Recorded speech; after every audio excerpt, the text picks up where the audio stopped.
Hi, Homeworthy. I'm Kate. Hey, I'm Steve. Welcome to our home in Raleigh, North Carolina. Come on in.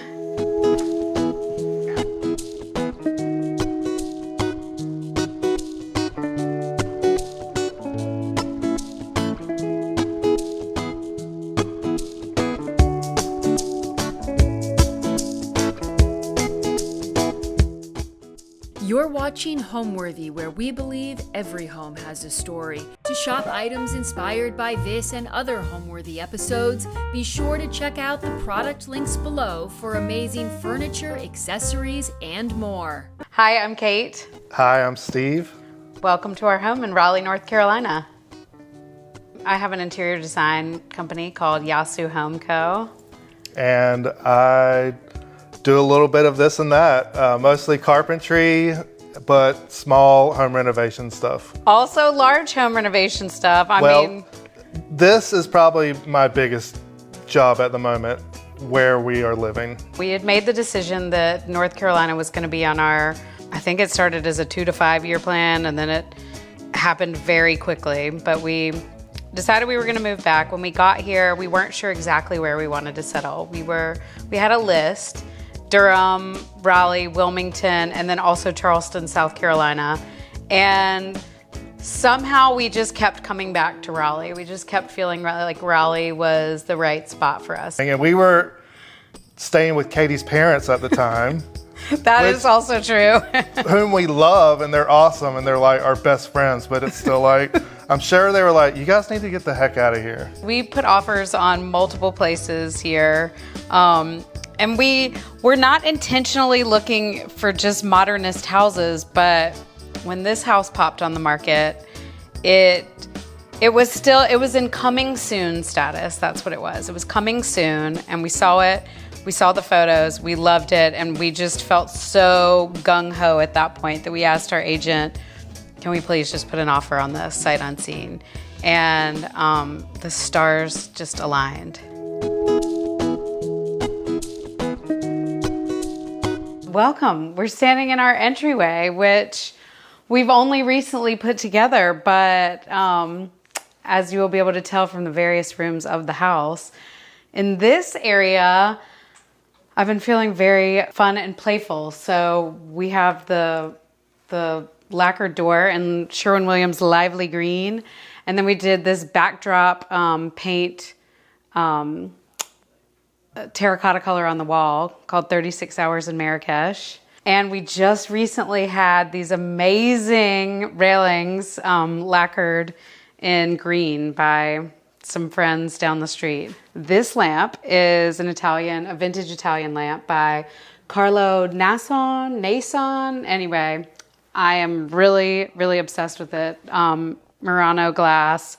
And this shade is also from somebody I really love and admire, a designer named Ariane Bethay out of Charlotte. And this shade is lacquered, and it looks really, really nice with the terracotta walls.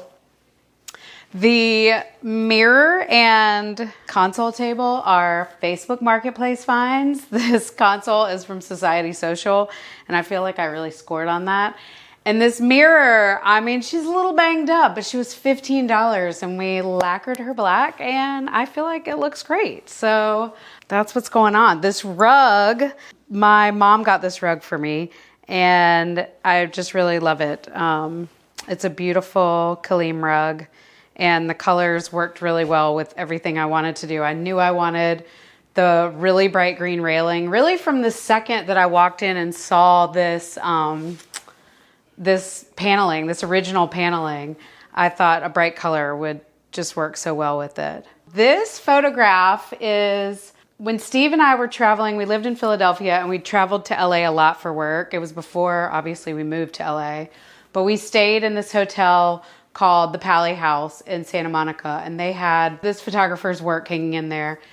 And we just fell in love with this piece. So this was the first nice piece of art that we bought ourselves when we moved to Los Angeles. And then I feel like it just works really well too with the big globe light from Hudson Valley Lighting.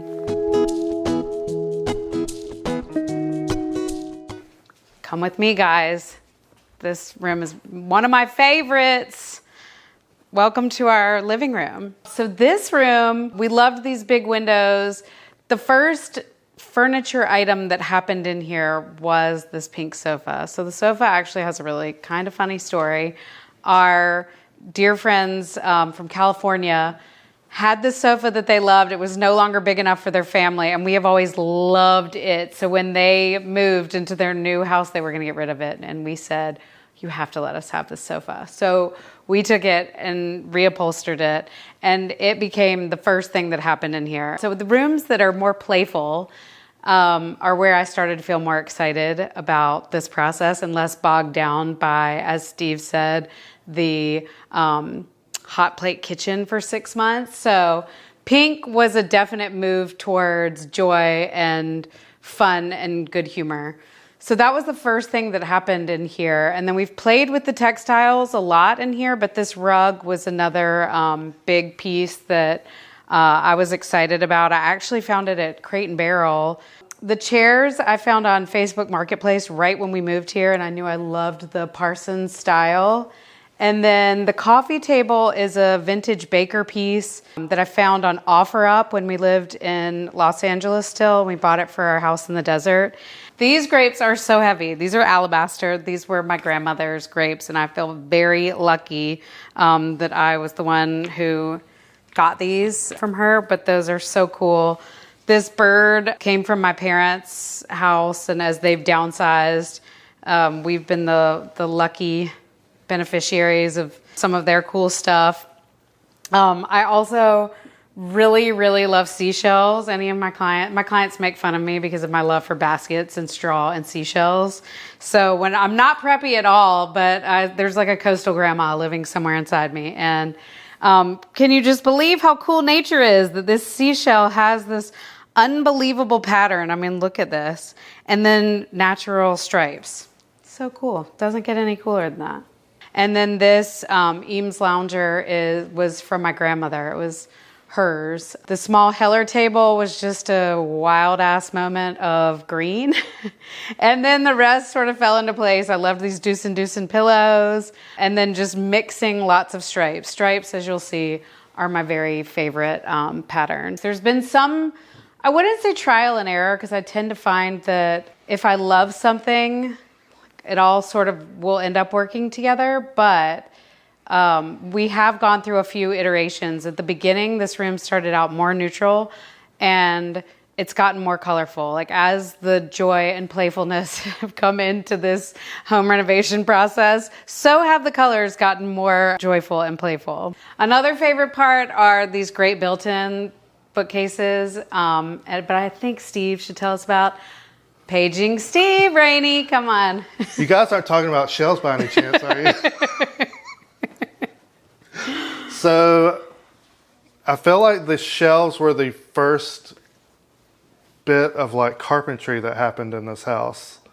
And we know we didn't want to do just a normal built-in. So they kind of have this in and out, style here. We didn't want the TV to be centered. We knew we wanted to have like objects, and this is kind of just like not the main attraction.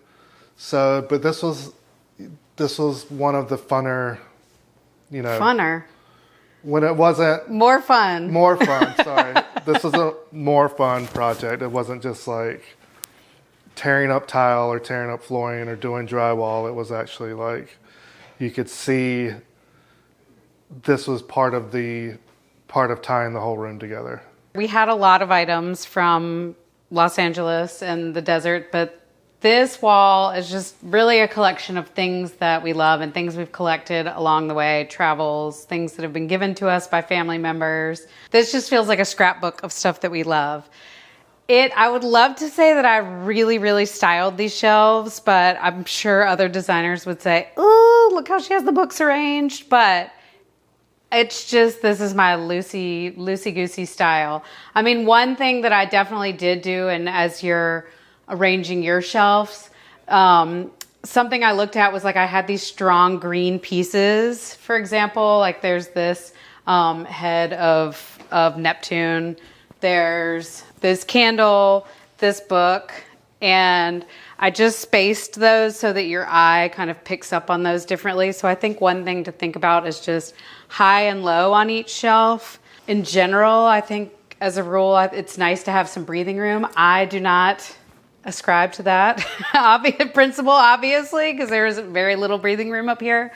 But I do try to have some height, some different things in the background and foreground of each shelf.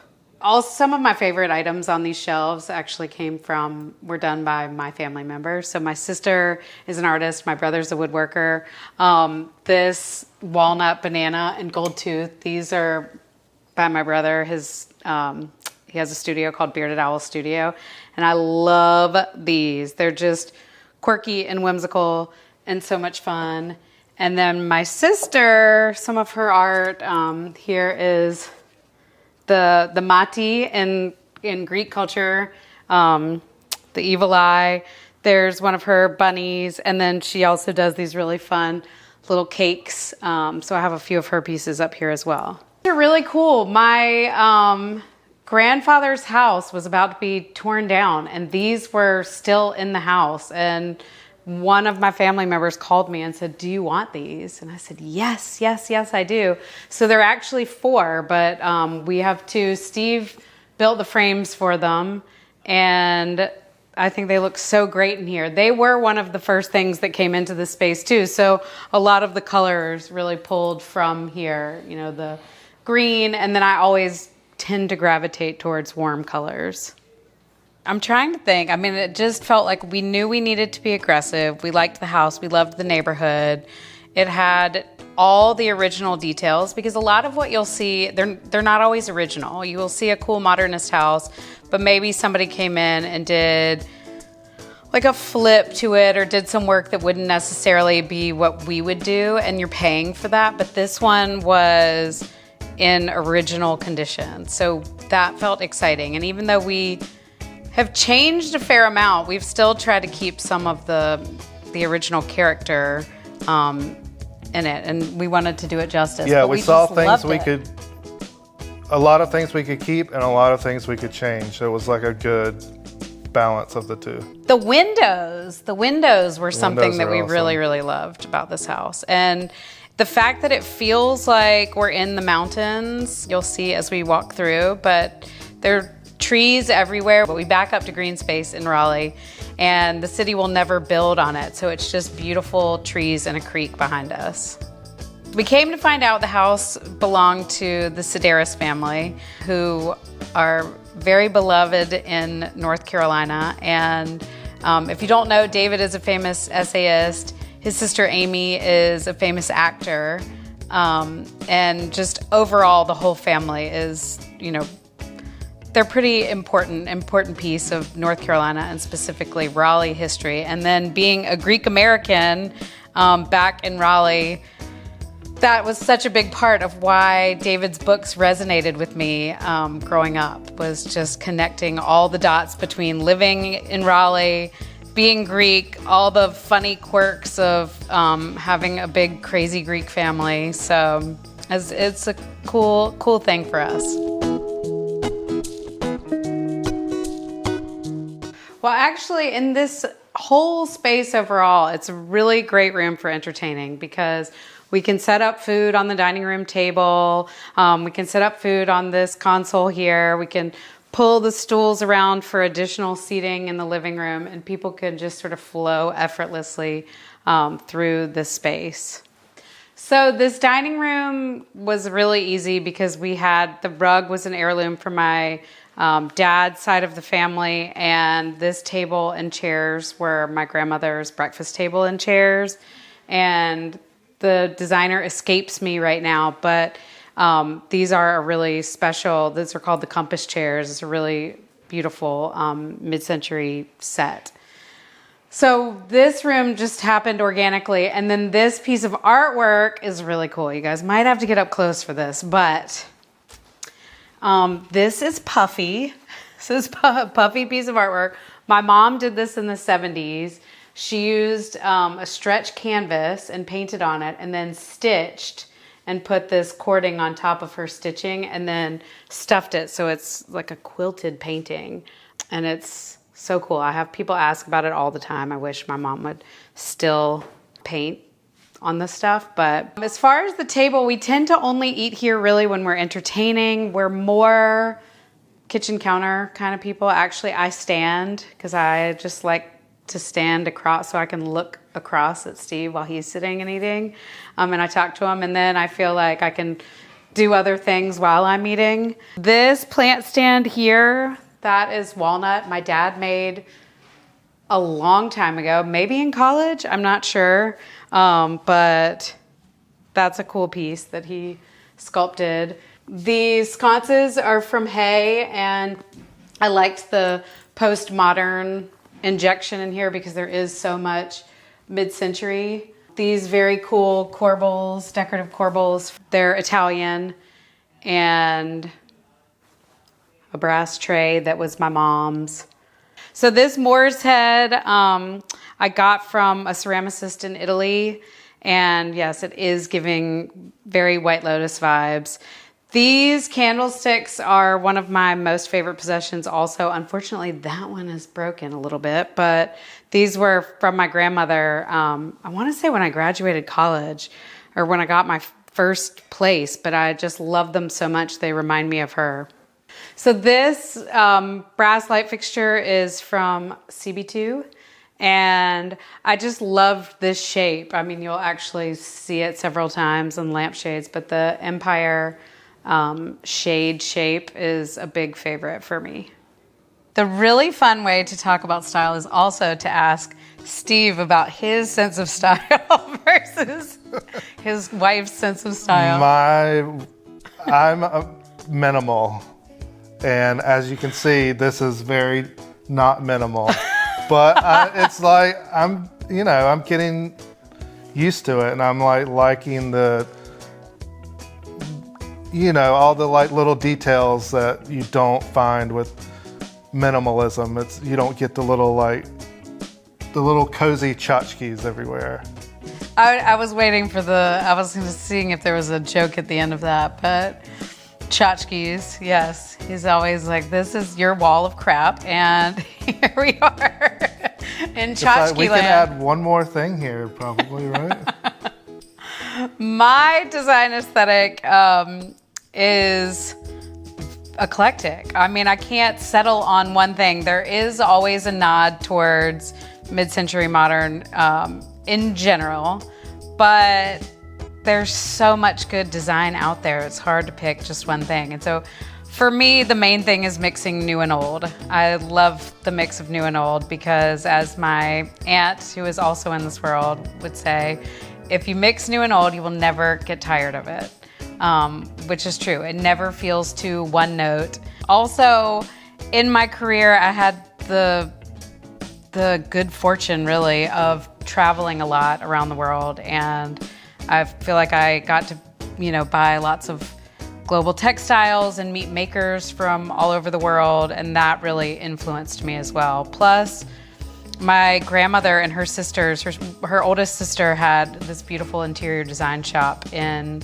Raleigh, and it was kind of the premier design shop definitely in the 80s and 90s. And, they would say, if the National Art purple truck was in front of your house, you knew you had made it. So these ladies had wicked taste, and I inherited a lot of pieces from my grandmother and inherited a lot of her design sense as well, and my mom had the same.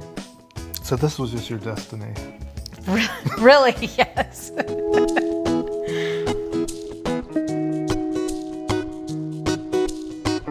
When we bought the house, this was a wall of cabinets here. So we got rid of that and just made it a peninsula, which really opened up the space and now makes this whole living area feel very useful for us and really fun if one of us is cooking and we have friends over. One of the funny things about this room is that this room came about. I had to make decisions on the kitchen when we were still in the 6 months of hot plate cooking, and you get in here, you're not off the hook for this. This was the 6 months of hot plate cooking. And I feel like I was in really decision fatigue at that point with things that we had going on with the house. And the house felt really overwhelming. So it was very hard for me to make a decision. And I said, just make it white. Just make the counters white. Just make the cabinets white. Let's just do that, because I was mentally really struggling with the renovation process. You knew the appliances, though. I did know that I loved these white cafe appliances. I just thought they looked really clean and pretty, and I don't know, not your, great aunt's white appliances from the 80s and 90s. I just loved them with the more bronze handles.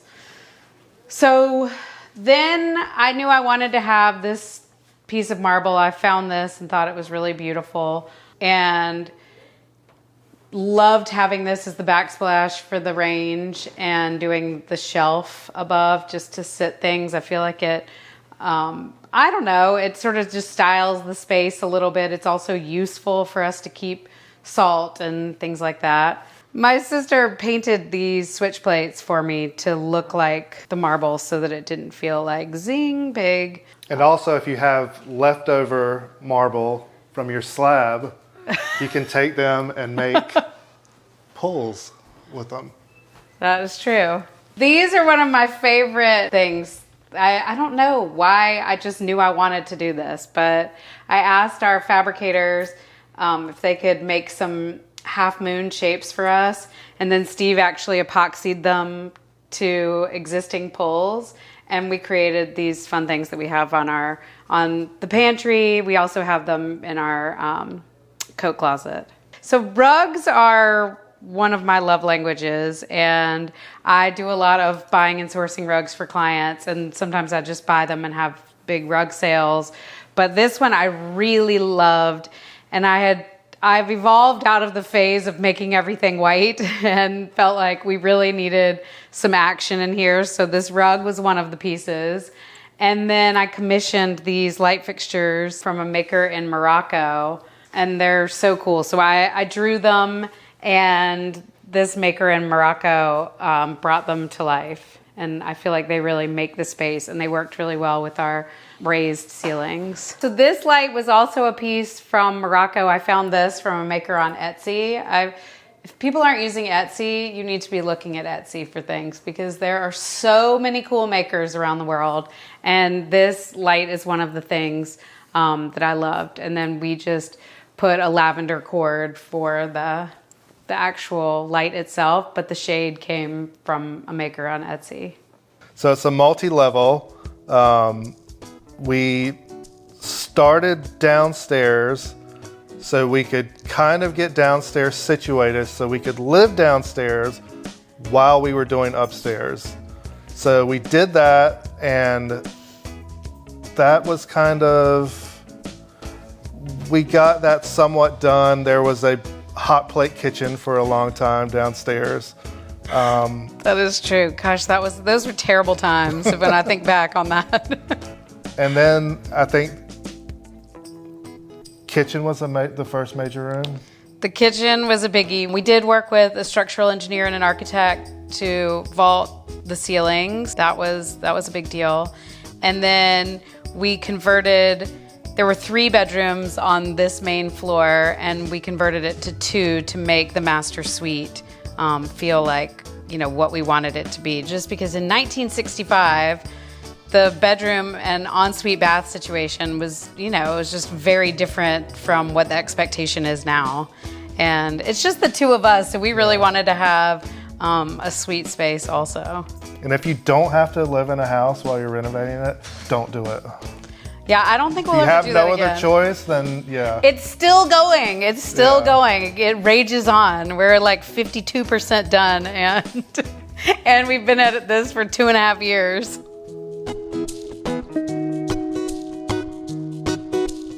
So in this bathroom, we had a real design challenge. Steve was sick of demoing tile, and he challenged me to work with the existing tile. So this is all the original tile, which was in beautiful shape. like the color maybe wasn't exactly where I had been going, but I'm so happy that we did this now. So it's the original tile, the original cast iron bathtub, and I found this great wallpaper from Mitchell Black, and it's a Forbes Masters wallpaper, and it just tied in this like kind of pinky tan color really well. And then these light fixtures, I think they were the first thing that I bought for the house, but I loved them. And then added in this honed Calcutta sink from a maker in Turkey that I think just worked out really well. Steve built this vanity out of ash. And then we put some more of the marble pulls that we had used in the kitchen. We saved for here as well. One thing I really love to do is put the shower curtain rod on the ceiling and then put floor to ceiling.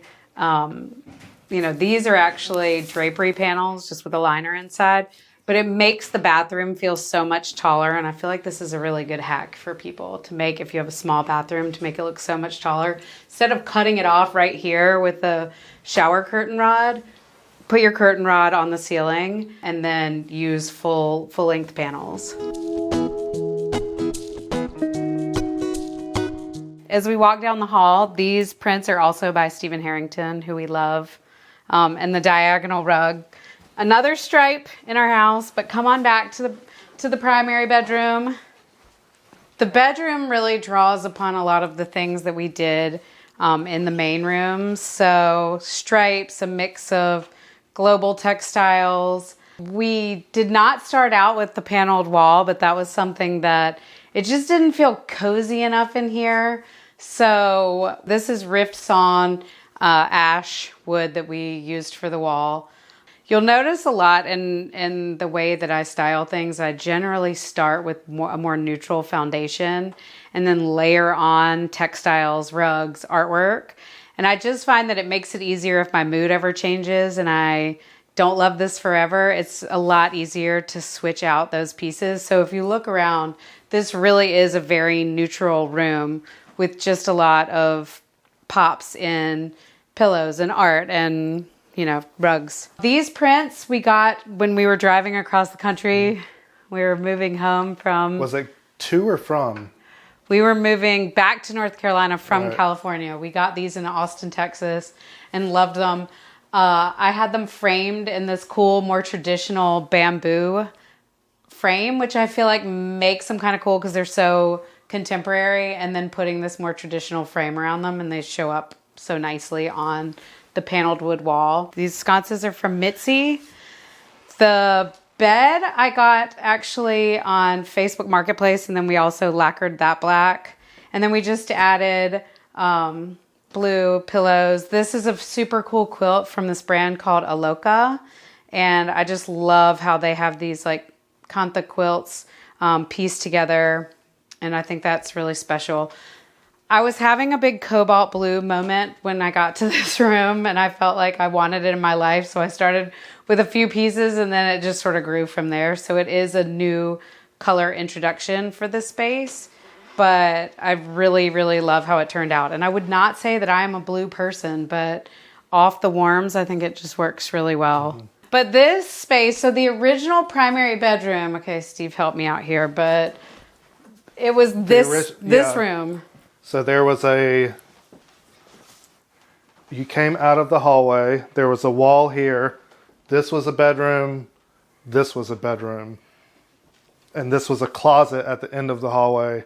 So this all came out, and we actually, I think we did a poll to find out if we should do that or not. The consensus was combine it into one primary. Yeah, we weren't sure if we're taking value from the house by losing a whole bedroom, because the house was 5 bedrooms and now it's 4 plus we have another office downstairs, but we ended up going with this because this also made more sense for our lives. I mean, this was the bedroom we wanted to have. Mm-hmm. So that's how the sitting area came about. Plus we have this deck off of here, and this is just the best configuration from the room, but the room configuration was really awkward when this was the whole primary bedroom. It also enabled us to make the bathroom a little bit bigger. We wouldn't have been able to do that bathroom without this primary. Exactly. Yeah. So in the sitting room, we owned this little scalloped, this little wavy bottom chaise from Urban Outfitters. And then these chairs I got from a seller that I love in Raleigh. She has, I would say, one of the best stores in that I've ever been to. And she has such a cool eye. But it's called Union Camp Collective, and it's here in Raleigh. And I got these chairs from her. And actually, Olive really loves to lounge on them. Had them covered in Christopher Farr, a Kit Kemp for Christopher Farr fabric. And then the Rush House, the original Rush House rug that looks good in every space. So just loved that. Plus this Murano globe that looks like a piece of candy. I love that so much. And then just great plants that I know a lot of people would don't love the asymmetry of having two plants on one side. But part of the reason I did this was because the way we reconfigured the room, the window was no longer centered on the wall. And so it was an asymmetric situation anyway. So this for me just worked better and pleased my eye. So this is a Mitzi wall sconce, and then my sister Sullivan painted this lampshade for me based on something that we were inspired by in Greece this summer. And then I have just a few pieces of art. This is a vintage piece. This is by an artist, Susie Lindau, and then this is also by my sister Sullivan. There is maybe too much. Maybe it's like I'm a half step away from having like Corinthian columns on the front of my house and making it look like the Parthenon. But yes, there is a lot of Greek influence. I do source as much furniture locally as I can. I mean, one of the things, I know I mentioned this, but that I love is the aspect of doing one of one. So I don't really have a formula. So for me, having great shops nearby. My aunt has a great store called Patina in Durham. Then there's Union Camp, and next to Union Camp there's Keel and Co. and Evan Reed, and those are all just excellent places to source things. There's also a lot of great design talent and artistic talent around here, and that makes it, easy to pull from.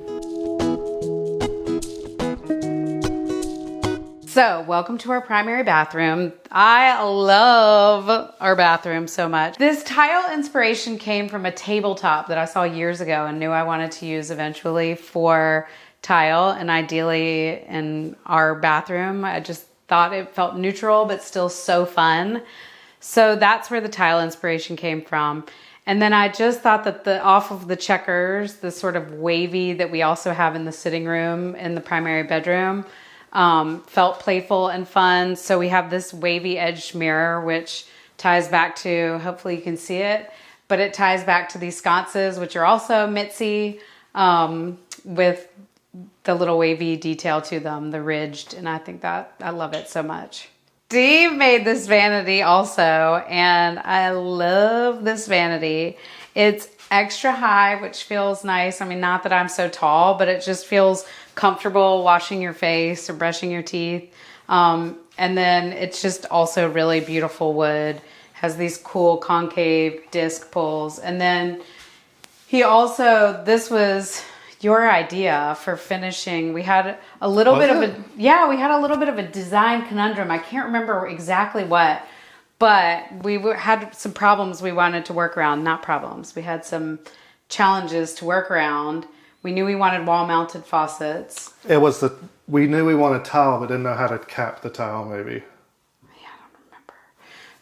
But maybe. But we ended up putting this shelf here, which I love so much because it's so practical that we can, put things up there. And I just think it turned out so, so nicely. I've since used this on projects because I like this finish so much, the way that we did the wall-mounted faucets into the tile with the shelf over top. This is an awesome artist out of Asheville, and she's so talented. Her name is Casey Moran, and I saw this piece. She has incredible colors, and she does a lot of beautiful nude studies, and I saw this piece of this woman getting ready and just thought it was so beautiful. And I wasn't even sure where to put it. I just knew I loved it. And I like it in here so much. I actually still want to get it framed, but I think it's great in this space. So Yasu Home started as a side project. I was working in fashion in Los Angeles. Steve was working still for Urban Outfitters in Los Angeles, building store fixtures. And we bought a house in Palm Springs, and Steve did all the work, and we made this house really cute and what we dreamed of, and realized, wait, this is really fun. I was doing some side interior design projects at the time, and we thought maybe we can make an actual go of this. I mean, I think that's how a lot of people kind of start. And I know a lot of fashion people that have now evolved into the interior design world, because there are a lot of adjacencies. And then I just happen to have this secret weapon of this very capable, talented man. And who was that? Somebody I don't know. Yasu is a Greek greeting, an informal, warm, friendly greeting. And so that is kind of what, I don't know, I just like the word. My sister and I grew up with these Greek language tapes, and we would be driving around in our cars saying to ourselves, Yasu, Yorgo. So Yasu is always top of mind, but the warm, friendly greeting feels like what I want my spaces to feel like. One thing that really excites me about the interior design business is that, like dressing people and being in the fashion world, you're adorning a space versus, adorning a body. But one thing that I really love that resonates with me so much is that in fashion, at least in the, I was in the retail world of apparel, it's all about how broad can you make this? How many people can you get to buy into this concept? It's like, make it bigger, bigger, bigger. Versus doing interior design, it's one of one. So it's always one of a kind. It's as personal as it can be. And that really, really resonates with me, because that was something I always struggled with in fashion, was how to make it the most democratic thing versus making it really, really special and personal. Homeworthy, thanks so much for visiting our home. We'll see you next time. Bye. Bye. Thanks for watching. Be sure to go to homeworthy.com for exclusive content, shopping guides, and so much more.